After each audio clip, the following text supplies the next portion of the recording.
হেফাজত করো।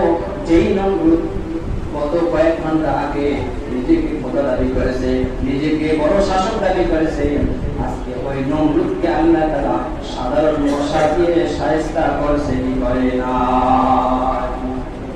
করছে করে ভাই।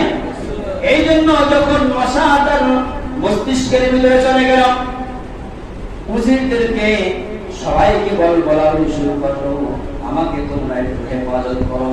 এখন এরকম করতেছে, ওইরকম করতেছে, লাস্ট পর্যন্ত তাকে জুতা দিয়ে বাইরে শুরু করছে। সেদিয়া যতবার জুতা দিয়ে বাইরে ততবার নমরুদ আরাম পায়।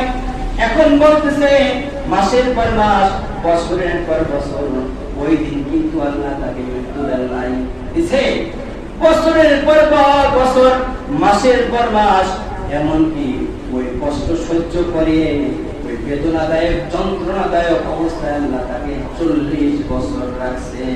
কত বছর? 40 বছর রাখছে।